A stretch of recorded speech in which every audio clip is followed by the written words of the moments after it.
আসসালামু আলাইকুম। আমি যেভাবে হালিম রান্না করি, তো আমি প্রথমে একটা রাঁধুনি হালিম মিক্স নিয়ে নিয়েছি। এখানে দুটো প্যাকেট থাকে, আমি যে বড় প্যাকেটটা আছে ওটা আলাদা করে ঢেলে নিয়েছি আগে। এখানে ডালের মিক্সচারটা থাকে, ওটাতে আমি গরম পানি দিয়ে ভালোভাবে মিক্স করে নেব গরম পানির মধ্যে। এখানে পানি কম বেশি হলে কোনো সমস্যা নেই। তারপর আমি একটা ফ্রাই প্যানে তেল দিয়ে দিয়েছি, আর অনেকগুলো পেঁয়াজ আমি একদম বাদামি করে ভেজে নেব। তো প্রথমে আমি পেঁয়াজের বেরেস্তা করে নিয়েছি। এরপর আমি বেরেস্তা থেকে অর্ধেক পরিমাণ বেরেস্তা উঠিয়ে রেখে দেব, আর বাকি বেরেস্তাটুকুতে আমি চিকেন কিউব করে কেটে রেখেছিলাম, চিকেনগুলো দিয়ে দিলাম। দিয়ে এটাকে খুব ভালো করে ভেজে নেব। এরপর আমি এখানে রাঁধুনি হালিম মিক্সের সাথে যে মশলাটা থাকে ওই মশলার 3 ভাগের 1 ভাগ দিয়ে নিয়েছি। দিয়ে এটাকে খুব ভালো করে ভেজে নেব যতক্ষণ পর্যন্ত না মাংসের ভিতর একেবারে মশলার গ্রানটা ভালো করে ঢুকে যায়। এরপর আমি আদা রসুন বাটা দিয়ে দিচ্ছি।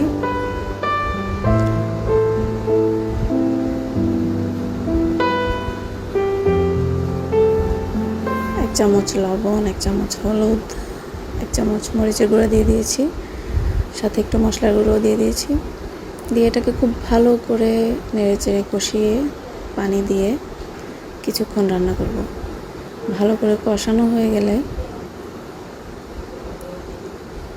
এরপর আমি এটাতে ডালের যে মিশ্রণটা রেডি করে রেখেছিলাম ওটা মিক্স করে দেব।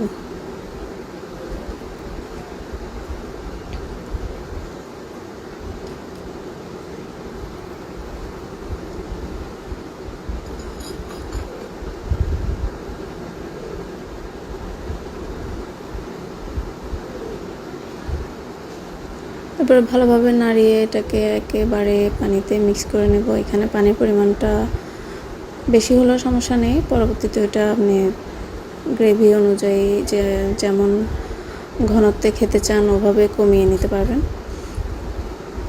তো দিয়ে আমি এটাকে অনেকক্ষণ জাল করে নিয়েছি।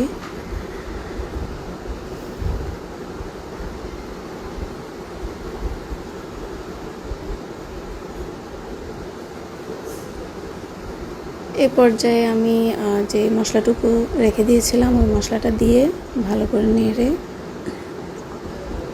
মিশিয়ে নিচ্ছি।